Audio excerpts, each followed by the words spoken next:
rupees 20 lakh to rupees 50,000, and then we complain about uneducated people running and ruling the country and becoming our leaders. We don't value educations ourselves. How will we pick sensible leaders who are educated enough? Our leaders reflect our choices, and we all can agree on how well we are doing on that end from a leadership perspective. The reasons it is big in the first place is because people whom you hardly care about in your day to day life will show up in this event. You want to tell the whole world, look, today is the day my bride and I will have sex. We are so well dressed. Yo guys, namaskaram. So today is 7th December, and I just wanted to kind of pin down some statistics and facts around certain things which I had read lately. So it actually blew my mind. We all know that the wedding season is around the corner. Actually, the entire year it's around the corner, but anyhow. So I was just curious as to what the official facts or online available, let's say, numbers show around this industry, the wedding industry per se, right?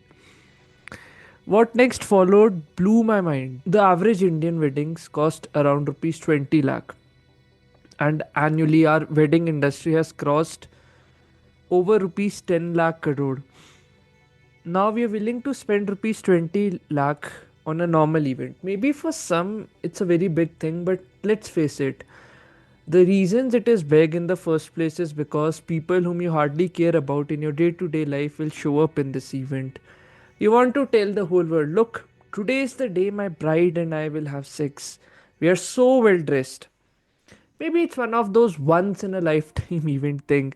I get it and respect that, but does it make sense to spend so much money, literally your life savings, on one event? If one has the spending appetite and earns in crores, maybe then this number looks like dust. But considering how poor of a nation are we, and roughly 80 to 90% are kind of in the middle class echelon, right?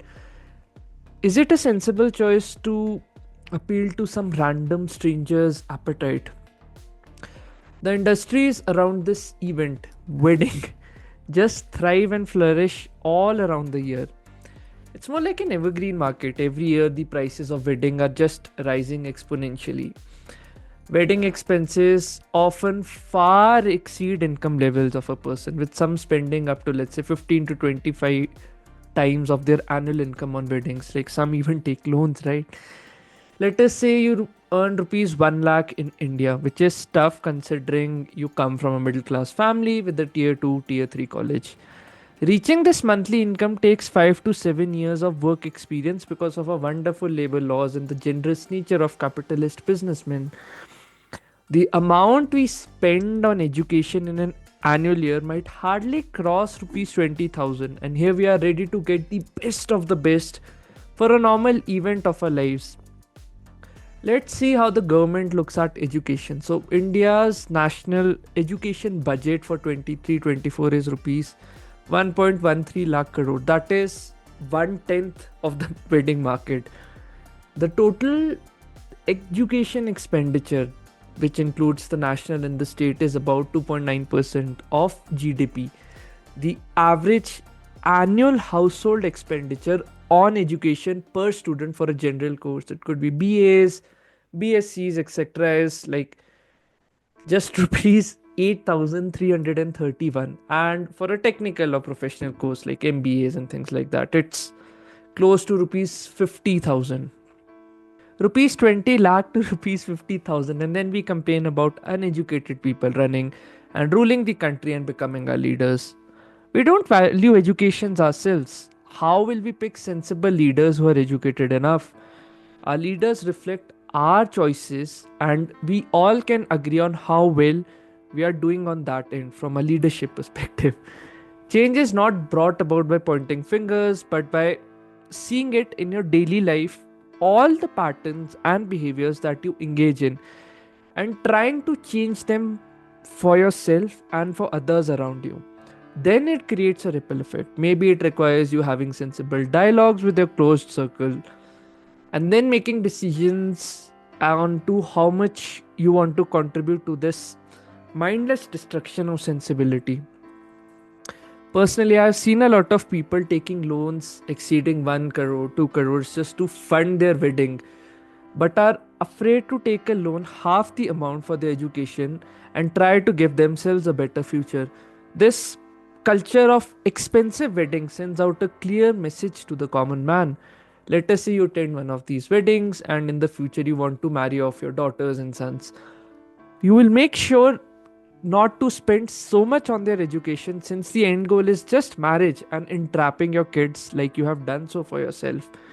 You will make sure not to let them follow a creative and a free life because you have not tasted freedom yourself and forced from your habit of always pulling other people down because that's how you are able to maintain survival in our country.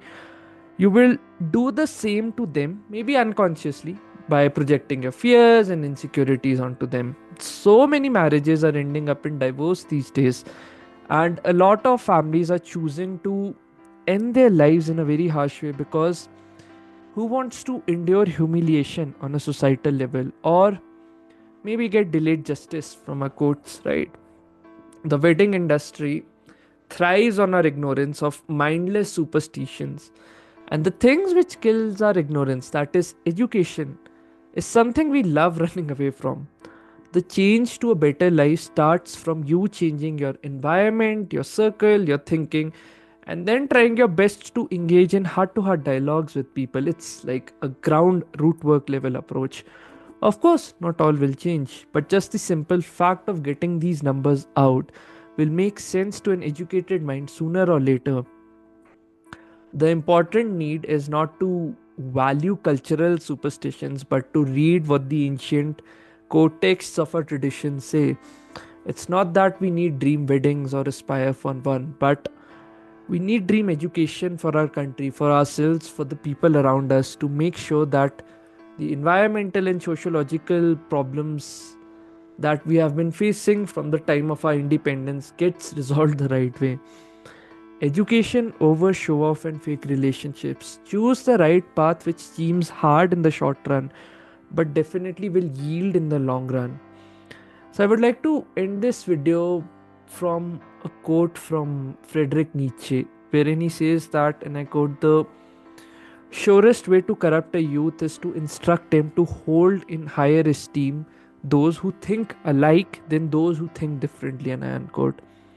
Sometimes thinking differently brings much higher returns of joy on a personal level and much more satisfaction than mindlessly following cultural traditions which will anyway die out within the next 50 to 100 years. Anyhow, let me know what you feel about this video, and until then, this is Devashish Pindra.